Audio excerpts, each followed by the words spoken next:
Hello and welcome to I Can't Believe It's Not the Mouse, the podcast all about animated features not made by the mouse. I'm your host, Octaviano, and today, I'm not going to be talking about an animated film or even a show.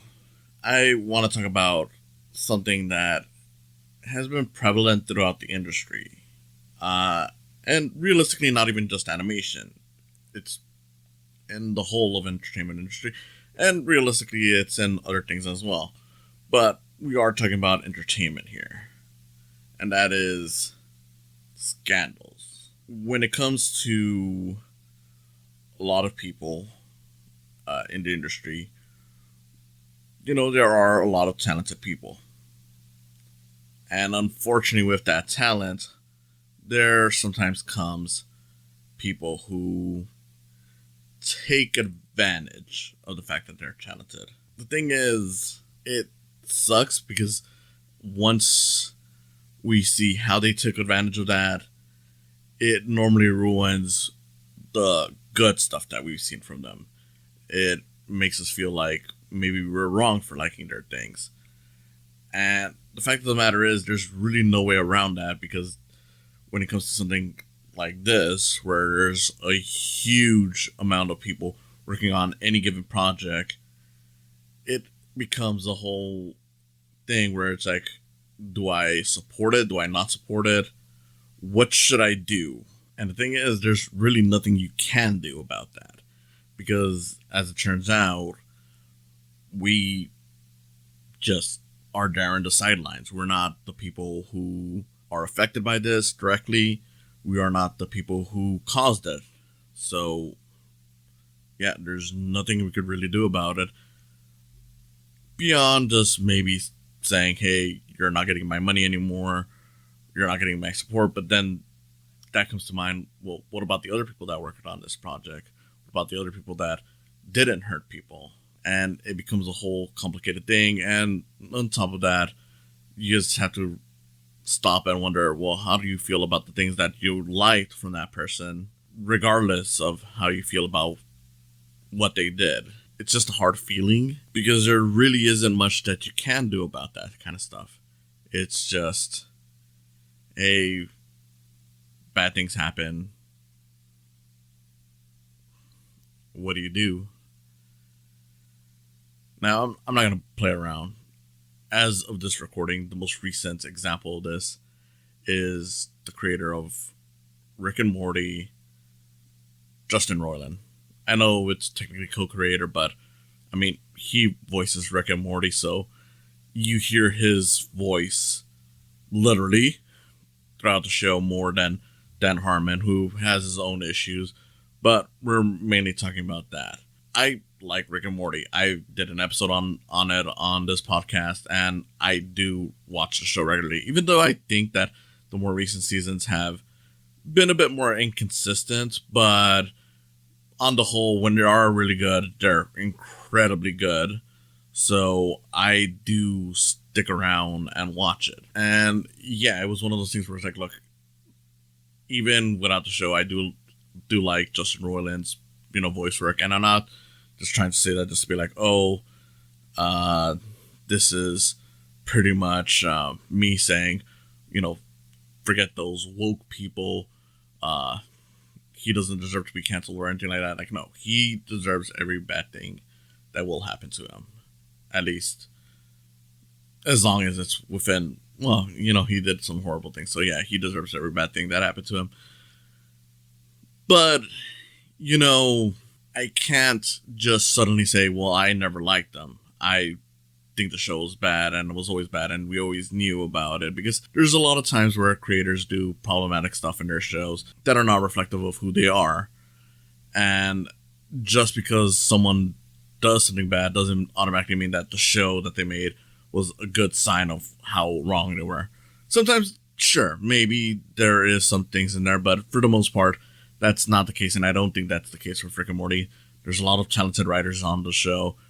I don't know if Justin Roiland's even done much on the show beyond voicing it in recent years, given that he has other shows to work on. So, it sucks. That's the thing. It's like, obviously, at this moment, I feel like I shouldn't watch any more Rick and Morty, but then again, there's not going to be another season until maybe the summer, maybe later, given how these things are. I don't feel like watching Solar Opposites, which, to be fair, I kind of forget about every now and then because Hulu doesn't really advertise it all that much. I mean, it gets some here and there, but it just kind of comes and goes. I don't know what to tell you. I mean, at most, I could say that I'm not going to play High on Life, but then again, I wasn't already playing High on Life. So I don't want to feel like I'm just making some fake statement just to show, yes, I'm a good person. Because realistically, what does that do? Like, I could tell you that I don't watch this or that, and it's not really going to stop much from happening. I mean, of course, it won't give them much more money, but I mean, it doesn't necessarily make me a good person if that's all I'm doing. It's just, I don't really know. I mean, it's like, for me personally, the biggest, I guess you could say, betrayal that I ever felt from a creator was when it was revealed that John Lasseter was sexually harassing some people at Pixar. Even though we never learned the full details because Disney's really uptight on that, but we learned enough to know that that's pretty much what was happening. And the thing is, like, this was a guy that I viewed as like an inspirational figure. Like, he was pretty much like, for me, like a modern Walt Disney. And while I won't say that, like, oh, because of him, Pixar's gone downhill, because it hasn't, it's still done some really great stuff. And while John Lasseter did eventually come back to making a movie, granted, just as an exec, the movie that was put out was horrible, and that was Luck, which, if you remember, I was not too kind to. But still, to say that I was heartbroken is a pretty big understatement. I mean, I was pretty much like, look, I loved the guy's work. I loved Pixar. And by that point, he was also in charge of Disney Animation. And I was like, do I stop liking this stuff? I mean, I don't want to, because I still get some really positive stuff out of it. Really positive feelings, really positive, you know what I'm saying. And it's like, I can't really stop myself from enjoying what he does or what he's done,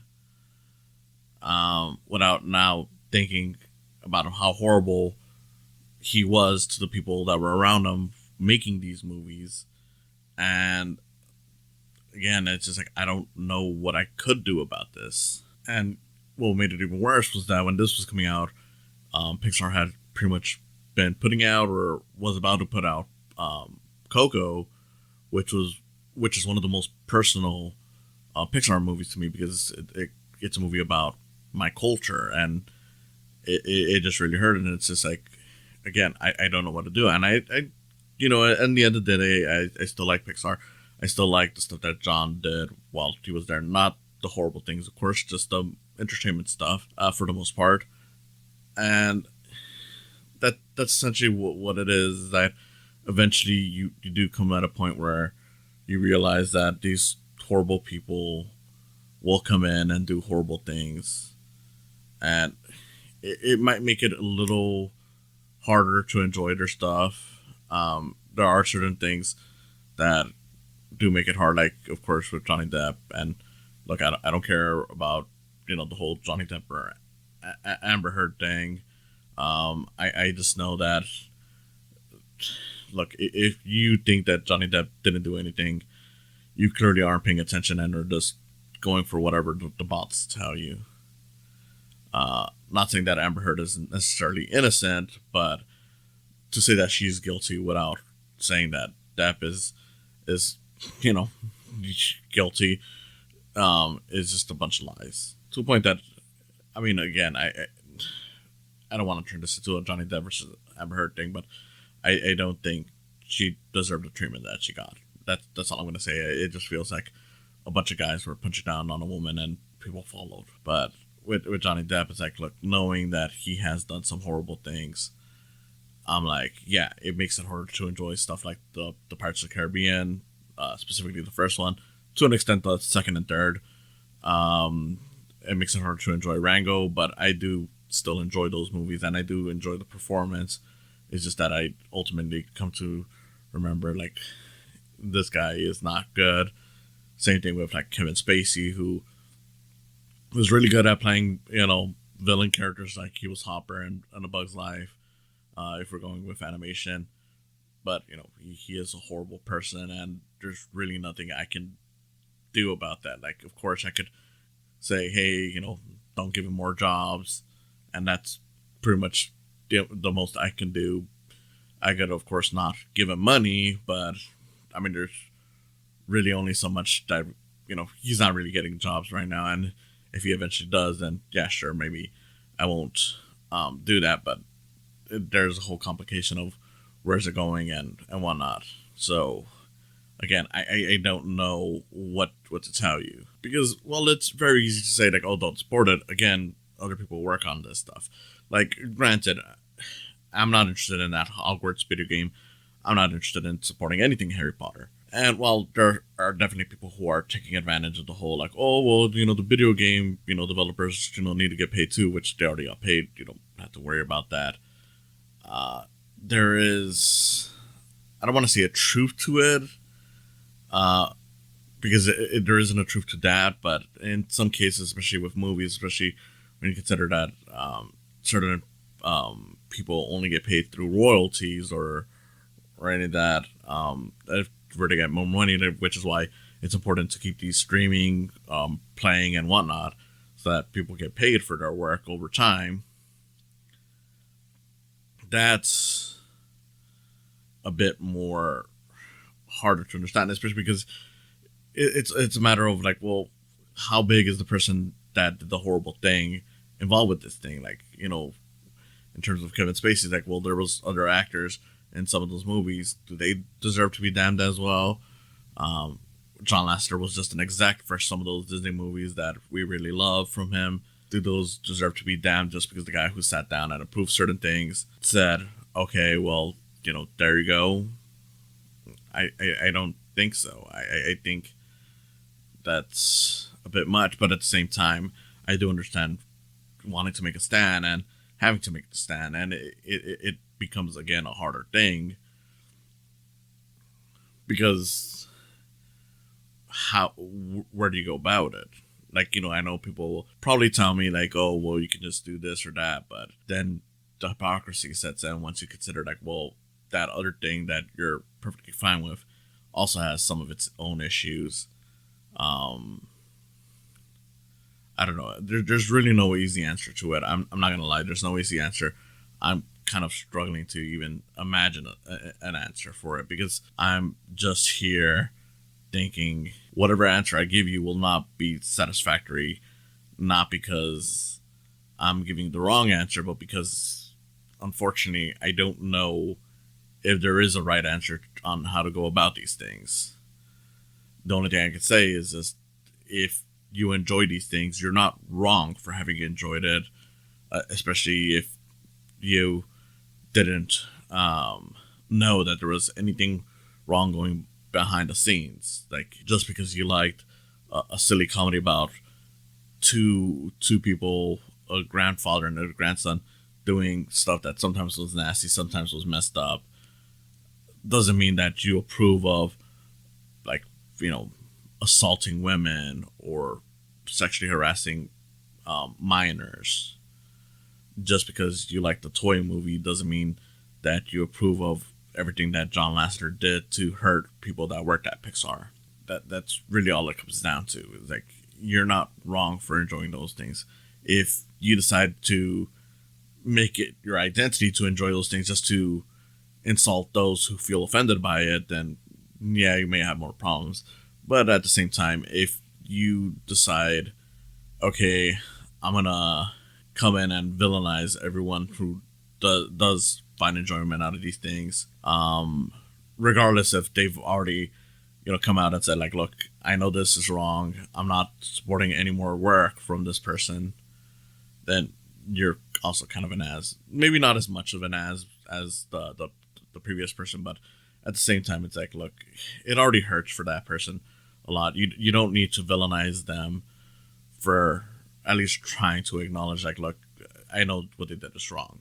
I really don't know where to even go from this. I really just wanted to vent out a little bit of my feelings about this. It's definitely wrong.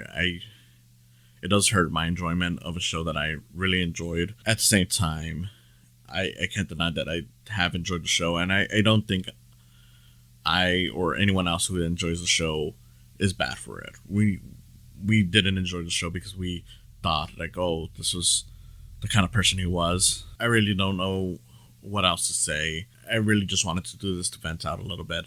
I'm not to say that I'm not a bad person or that I'm a good person for wherever I stand on.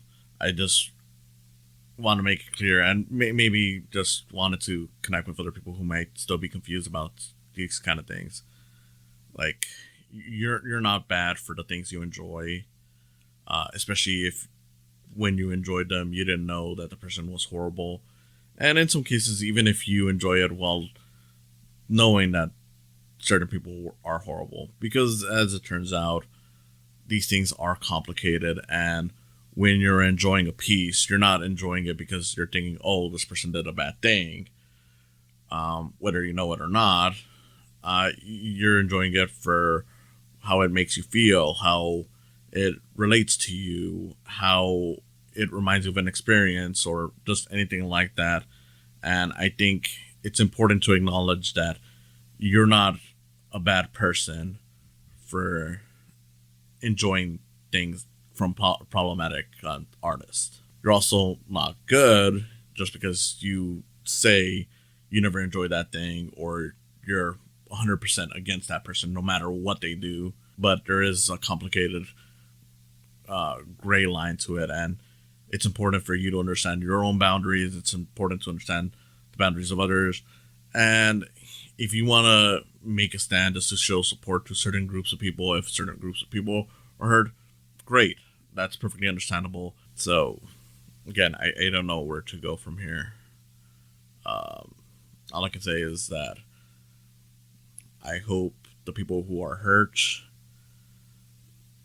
get some peace. I hope they don't get hurt again. At least not in the ways that these monsters have been hurting them. And I do hope that not only the industry, but the world as a whole continues to find ways to make it harder for monsters like these to do the things that they do. Thank you for listening, and I'll see you again next time. Thank you for coming on today. If you enjoyed this, please consider subscribing to my YouTube channel where you'll see video versions of these podcasts. And if you just want to listen to them, there's always the option of just following the podcast on their various sites, whether it's Spotify, Podbean, or Apple Podcasts. Whatever you choose, I hope you continue enjoying these. And if you want to support me even further than that, there's always the option of Patreon.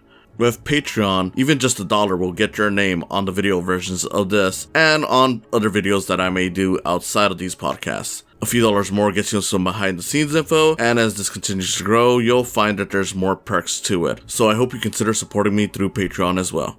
And in any case, again, thank you for listening, and I hope you have a wonderful day.